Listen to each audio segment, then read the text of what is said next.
Nous sommes toujours dans le grand salon du château de Mireville et avant d'aller rejoindre Stevens Lemoine, directeur de la jeunesse, des sports et de la coopération internationale, un petit point info sur les JO Paris 2024. Ça y est, les médailles olympiques et paralympiques ont été présentées par le comité d'organisation des Jeux de Paris 2024 le 8 février dernier. Chacune est sertie d'un morceau de la Tour Eiffel.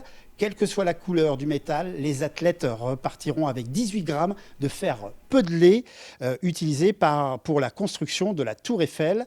85 mm de diamètre, 9,2 mm d'épaisseur et lourde de 529 grammes pour l'or, 455 grammes pour le bronze. Au total, 5084 médailles ont été produites pour récompenser les meilleurs sportifs du moment. Et du coup, parlons-en de nos sportifs de la Seine-Maritime 76, déjà 4 qualifiés. La très prometteuse boxeuse havraise Amina Zidani, la gymnaste d'Elbeuf Emma Delaine et la rameuse havraise Margot Bayeul. Et enfin, oui, un homme, le nageur Logan Fontaine qui a arraché sa qualification le 4 février dernier à Doha, au Qatar, en terminant 4e des championnats du monde en eau libre sur 10 km.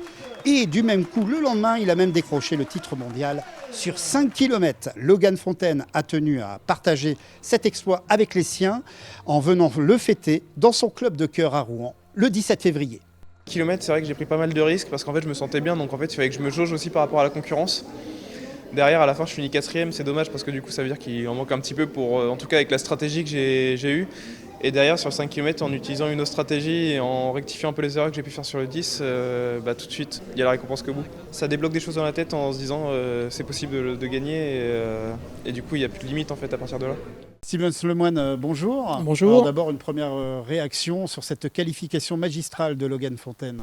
Alors effectivement, une très très belle première place championnat du monde en eau libre qui offre de belles perspectives pour les Jeux à venir.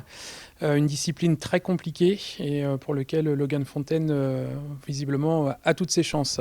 On peut dire que les Jeux sont lancés pour la Seine-Maritime, déjà 4 qualifiés de la Seine-Maritime 76. Effectivement, 4 athlètes qui font partie de la Seine-Maritime qui sont d'ores et déjà qualifiés, donc c'est parti.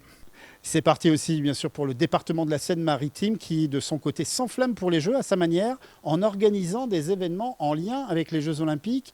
Un petit tour d'horizon, ça commence dès début avril. Effectivement, donc on a la semaine olympique et paralympique qui va se tenir donc du 2 au 6 avril, avec une particularité pour cette édition, donc forcément teintée de Jeux olympiques, avec une descente sur 4 rivières de Seine-Maritime pour mettre aussi en lumière et en valeur des espaces et des sites naturels départementaux. Donc plusieurs centaines d'ailleurs de collégiens auront l'occasion de vivre ce moment sportif fort et avec une organisation portée aussi par des associations très impliquées à nos côtés. Et puis après, ça déroule. Et après, on enchaîne avec une grande journée donc Naturellement Sport qui aura lieu le 5 mai. Donc sur la base de Jumièges, objectif d'accueillir du grand public pour pouvoir découvrir et pratiquer des activités sportives et notamment des activités olympiques et paralympiques. Ce sera un grand moment pour le public. On enchaînera aussi avec le Festival des cultures urbaines qui, lui, se déroulera le 19 juin. Donc là, c'est une manifestation à destination des collégiens. L'idée, c'est vraiment de permettre à ces jeunes de pouvoir pratiquer et découvrir tout un tas d'activités sportives olympiques et paralympiques, très important aussi pour nous. Voilà, journée organisée en partenariat avec le tissu associatif sportif de Seine-Maritime. Une belle journée qui s'annonce. On aura aussi une journée donc, qui s'appelle la journée sans différence, là vraiment placée sous la thématique du sport et du handicap, qui se déroulera à l'IDEFI, donc à Canteleu. Donc une grande journée pour permettre une sensibilisation à travers la pratique d'activités et certainement pour nos plus jeunes, une vraie découverte des disciplines paralympiques. Des événements qui vont nous conduire jusqu'au 5 juillet, au passage de la flamme. Effectivement, 5 juillet, grande journée, plusieurs villes traversées. Donc on démarrera le matin assez tôt, donc avec le départ de la flamme de Rouen, pour aller jusqu'au Havre. On aura l'occasion de traverser plusieurs sites départementaux, l'abbaye de Jumièges, le château de Mireville. On passera par Dieppe, par Étretat, pour pouvoir arriver au Havre. Il y aura aussi un passage à Yvetot. Voilà.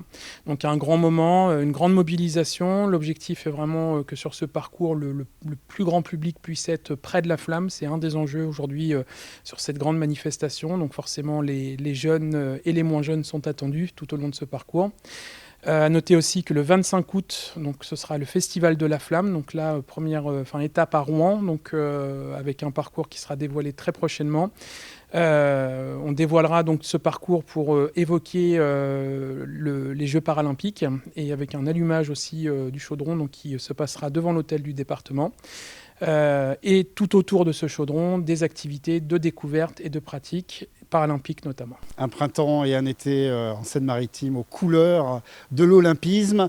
Merci beaucoup Stevens Lemoine. Je rappelle, vous êtes directeur de la jeunesse, des sports et de la coopération internationale. Merci d'être venu faire un petit détour au château de Mireville pour nous présenter tout ça. Merci.